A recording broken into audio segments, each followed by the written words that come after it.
Et si nos habitudes santé méritaient d'être réexaminées? Pendant des années, on nous a dit qu'il fallait prendre des vitamines chaque jour pour rester en forme. Beaucoup d'entre nous ont adopté cette routine sans trop y penser. Un comprimé après le petit déjeuner, souvent un bon café et une tartine avant d'aller faire une promenade matinale le long de la Seine ou d'acheter une baguette à la boulangerie du coin. Cela semble anodin, presque rassurant. Pourtant, ce geste familier peut, avec le temps, nuire plus qu'aider, surtout après un certain âge. Avec l'avancée en âge, le corps devient plus sensible aux excès. Certaines vitamines, comme l'A ou la B6, sont stockées dans le corps et peuvent s'accumuler dangereusement. Leurs effets ne sont pas immédiats, cela commence parfois par une sensation de fatigue dans les jambes en montant les marches d'un vieil immeuble parisien, ou par une impression d'instabilité sur les pavés mouillés. On pense souvent que c'est normal avec l'âge, mais ces signes sont parfois des alertes silencieuses que le corps nous envoie. Ignorer ces signaux peut mener à des chutes, à une perte de mobilité et à une dépendance croissante. Heureusement, il n'est jamais trop tard pour revoir ses habitudes. Et justement, quelles sont ces vitamines qu'il vaut mieux surveiller de près? Voyons ensemble, étape par étape, ce que l'on croit bon pour notre santé, mais qui pourrait en réalité compromettre notre équilibre. 1. Vitamine, une alliée trompeuse pour les muscles des seniors. La vitamine est souvent perçue comme un complément bénéfique, vanté pour ses effets antioxydants, sa contribution à la santé cardiovasculaire et sa réputation de vitamine anti-âge. En France, de nombreuses personnes âgées prennent régulièrement des compléments alimentaires en contenant, souvent sans avis médical, en pensant simplement faire le bon choix. C'est devenu un geste du quotidien, aussi banal que de passer chercher une baguette à la boulangerie ou de monter les escaliers d'un vieil immeuble haussmannien. Pourtant, ce réflexe peut cacher un risque discret mais bien réel. La vitamine est une vitamine liposoluble, ce qui signifie qu'elle est stockée dans les tissus adipeux et le foie. Contrairement à d'autres vitamines qui s'éliminent facilement dans les urines, celle-ci s'accumule. Lorsque l'on dépasse régulièrement la dose de 408 par jour, chose fréquente avec certains compléments, elle peut commencer à perturber les fonctions musculaires. Chez les personnes âgées, dont la masse musculaire diminue naturellement avec le temps, cet excès devient problématique. Les premiers signes sont discrets, une sensation de faiblesse dans les jambes en montant les escaliers du métro, un léger déséquilibre en sortant d'un café ou de la douche, une fatigue inhabituelle après avoir simplement fait le tour du marché. Ces symptômes sont souvent attribués à l'âge et rarement à un complément pris chaque matin avec confiance. Mais les conséquences peuvent s'aggraver, perte de force dans les muscles des jambes, recours à une canne, chute, voire perte d'autonomie. En plus, la vitamine a un effet fluidifiant sur le sang. Pour une personne prenant déjà des anticoagulants, cela augmente le risque d'hématome ou de saignement interne en cas de chute par exemple. La bonne nouvelle, c'est qu'il est possible d'agir. Il ne s'agit pas de supprimer toute supplémentation, mais de la questionner. Lire les étiquettes, noter les doses, consulter son médecin ou pharmacien, ce sont des gestes simples, accessibles. En parallèle, privilégier les sources naturelles comme les huiles végétales de qualité ou les graines dans l'alimentation permet d'assurer un bon apport sans excès. Il n'est jamais trop tard pour adapter ses habitudes à son âge. En écoutant les signaux de son corps et en faisant des choix plus éclairés, chacun peut continuer à profiter des balades le long de la Seine, des marchés du dimanche ou des escaliers d'un musée, avec plus de stabilité, d'énergie et de confiance. Mais la vitamine n'est pas la seule à jouer contre nous en silence. 2. Vitamine a un excès discret qui fragilise os et muscles. La vitamine A est souvent associée à de bons réflexes santé, elle soutient la vision, renforce le système immunitaire et participe à la régénération cellulaire. Dans l'imaginaire collectif, elle est perçue comme bénéfique, notamment pour les personnes âgées. On la retrouve dans de nombreux compléments, dans certaines huiles de foie de poisson ou encore dans des aliments enrichis. Un petit geste quotidien, comme ajouter une capsule à son petit déjeuner ou une cuillère d'huile dans sa soupe, paraît inoffensif. Pourtant, chez les seniors, une consommation excessive de vitamine A peut devenir un facteur de fragilité. Avec l'âge, le métabolisme change. Le foie, qui stocke cette vitamine liposoluble, devient moins efficace pour en réguler l'élimination. Résultat, une accumulation insidieuse dans l'organisme. Cette surcharge peut progressivement réduire la densité osseuse, en particulier au niveau des hanches, des jambes ou du bas du dos. Ce sont justement les zones qui soutiennent la marche, l'équilibre et les mouvements du quotidien comme monter les marches d'un escalier en pierre ou faire un détour par sa boulangerie de quartier. Les signaux d'alerte sont souvent ignorés ou attribués au vieillissement, fatigue musculaire dans les cuisses, douleurs diffuses, perte de tonus. On s'assoit plus souvent sur un banc en bord de Seine, on hésite à emprunter les marches étroites d'un immeuble ancien. Ces petits ajustements de comportement ne sont pas anodins, ils révèlent un corps qui compense une faiblesse silencieuse.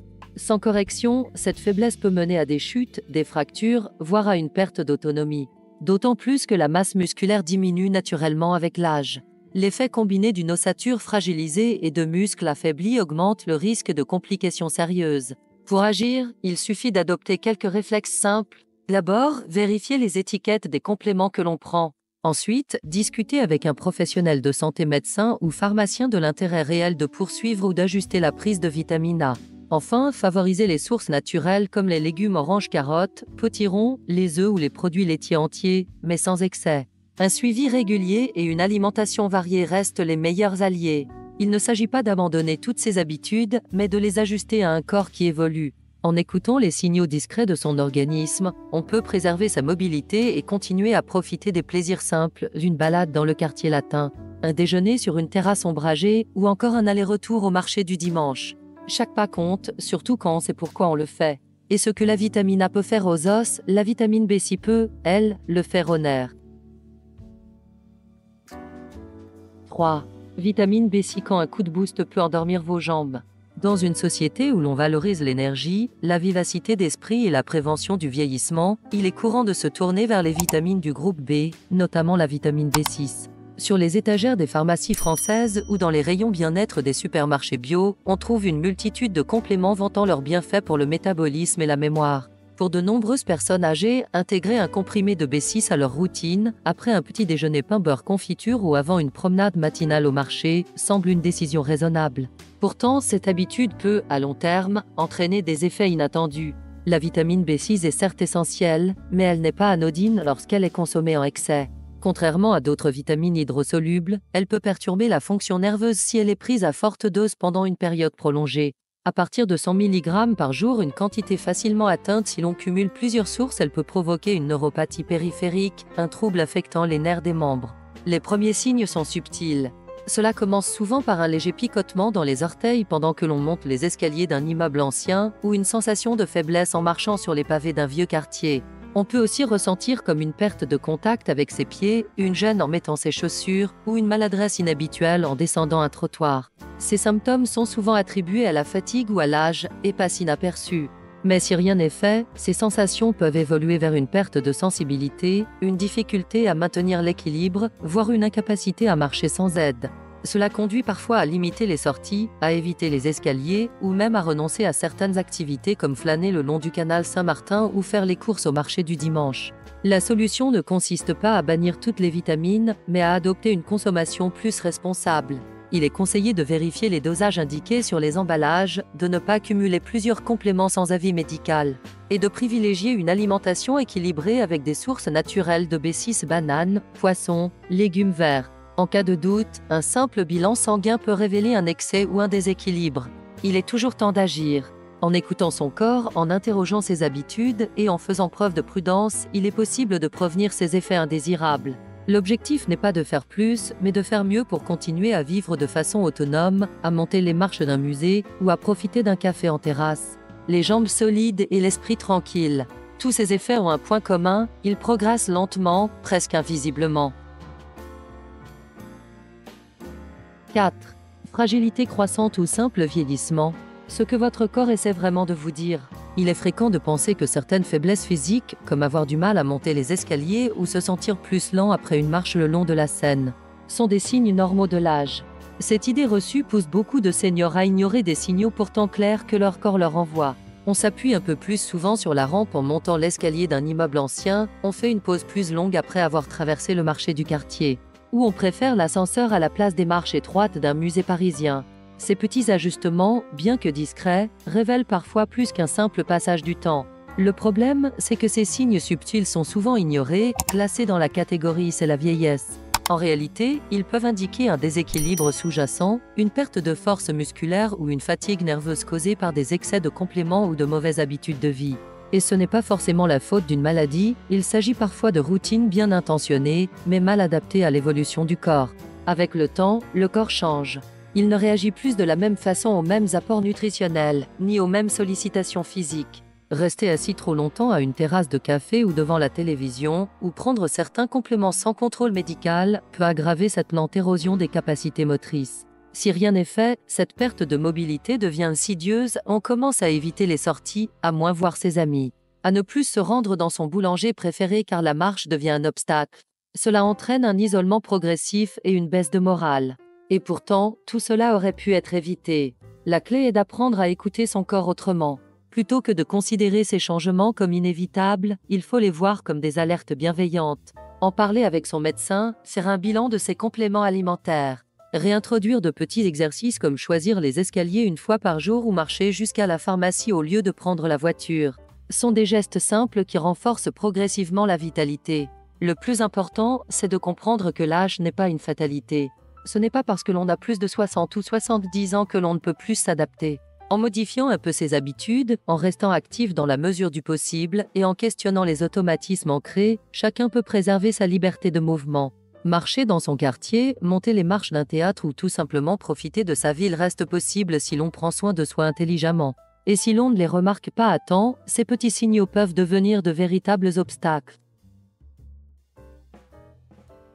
5. Trop de confiance, pas assez de vigilance quand nos habitudes nous jouent des tours. Beaucoup de personnes âgées en France prennent leurs compléments alimentaires depuis des années, parfois même depuis la cinquantaine. C'est devenu un rituel rassurant, une gélule avec le petit déjeuner, entre une tartine et un café, avant une balade matinale sur les quais ou un détour à la boulangerie. On se dit ça ne peut pas faire de mal. Pourtant, ce qui était adapté il y a 20 ans ne l'est peut-être plus aujourd'hui. Le corps change avec l'âge, métabolisme ralenti, absorption différente, interaction avec les médicaments plus fréquentes. Ce qui était bénéfique à un moment peut devenir inutile, voire nocif, si l'on ne tient pas compte de ces évolutions. Beaucoup continuent à prendre les mêmes doses de vitamines A ou B6 sans savoir que ces nutriments peuvent s'accumuler dans l'organisme et causer des troubles musculaires ou neurologiques. Et comme les symptômes sont souvent progressifs, fatigue inhabituelle, jambes moins réactives, troubles de l'équilibre, on les confond avec les effets normaux du vieillissement. On s'essouffle plus vite en montant l'escalier d'un vieil immeuble, on hésite à traverser une place pavée, on cherche plus souvent un banc pour s'asseoir. On s'adapte discrètement. Mais à force d'adaptation silencieuse, on finit par restreindre ses mouvements, sortir moins souvent et perdre en confiance. Une autonomie qu'on croyait acquise commence à s'éroder sans que l'on s'en rende vraiment compte. Il n'est pourtant pas trop tard pour reprendre la main. Il suffit de quelques gestes simples, relire les étiquettes de ses compléments, en parler avec son pharmacien, faire une prise de sang pour vérifier les niveaux de vitamines, voire réduire certains apports en accord avec un professionnel de santé. Il est aussi utile de privilégier une alimentation variée et locale, avec des fruits, légumes, poissons gras, œufs et produits laitiers, autant d'éléments qui couvrent naturellement les besoins sans excès. Cette vigilance ne doit pas être perçue comme une contrainte, mais comme une manière de reprendre le contrôle. Il ne s'agit pas de renoncer aux habitudes rassurantes, mais de les adapter intelligemment. Marcher chaque jour jusqu'au marché, faire le détour par la rue en pente plutôt que de l'éviter, monter les escaliers du musée au lieu de prendre l'ascenseur, sont autant d'actes simples qui renforcent la musculature et l'assurance. Changer une habitude n'est pas un aveu de faiblesse, mais un signe de maturité. En restant à l'écoute de son corps, on peut préserver sa vitalité, éviter les pièges invisibles de la routine et continuer à vivre pleinement, avec équilibre, curiosité et liberté. Heureusement, rien n'est figé, des gestes simples peuvent faire toute la différence. 6. Il n'est jamais trop tard pour ajuster ses choix santé. Avec l'âge, beaucoup pensent que les dés sont jetés, ce qui est fait, et il ne reste qu'à suivre le fil des années avec résignation. Pourtant, c'est précisément à ce moment-là qu'une attention renouvelée à nos habitudes peut faire toute la différence. En France, où le rythme de vie des seniors s'articule souvent entre balades tranquilles au bord de la rivière, pauses dans un petit café du coin ou quelques marches montées dans un immeuble ancien, la moindre gêne physique peut transformer ces plaisirs simples en défis silencieux. Un des pièges les plus fréquents est de ne plus remettre en question ses habitudes de santé. On continue de prendre les mêmes compléments, d'avoir les mêmes routines, parce que cela a toujours semblé fonctionner. Mais le corps d'un septuagénaire ne réagit pas comme celui d'un quinquagénaire. Ce qui aidait hier peut fatiguer aujourd'hui. Trop de vitamines peut réduire la force musculaire, trop de vitamines fragilise les os et un excès de B6 peut affecter les nerfs. Ces effets ne se font pas sentir d'un coup. Ils s'installent lentement et c'est là tout le danger. On commence à se sentir moins stable en descendant les escaliers en colimaçon d'un immeuble haussmannien. On hésite à faire une balade complète sur les quais. On cherche plus souvent une main courante ou une chaise. Pourtant, on se dit que c'est normal. Mais non, pas forcément.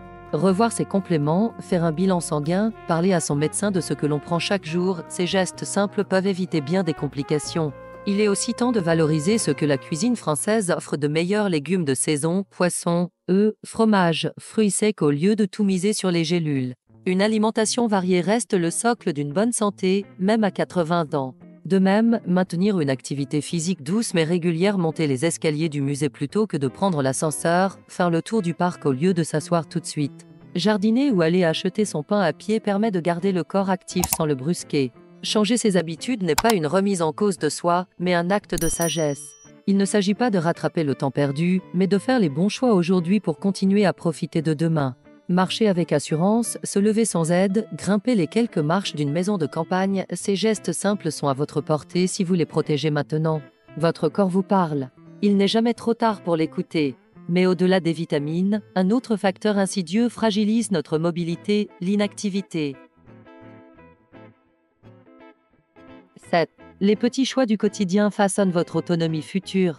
On croit souvent que tant que l'on prend ses vitamines et que l'on évite les excès, le reste suit naturellement.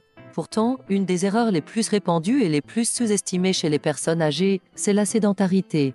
Ce n'est pas parce que l'on prend des compléments que l'on peut rester assis toute la journée sans conséquence. Passer plusieurs heures par jour à lire dans un fauteuil, regarder la télévision ou discuter autour d'un café sans bouger peut, à terme, affaiblir les muscles, diminuer l'équilibre et rendre le moindre déplacement plus difficile.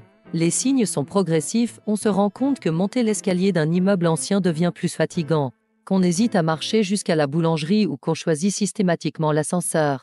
On prend l'habitude de s'asseoir dès qu'une occasion se présente, que ce soit sur un banc au bord de la Seine ou dans un café après seulement quelques minutes de marche. Ce sont ces petits renoncements, imperceptibles au début, qui fragilisent la mobilité sur le long terme. Si l'on ne corrige pas ses habitudes, le corps s'adapte à l'inactivité.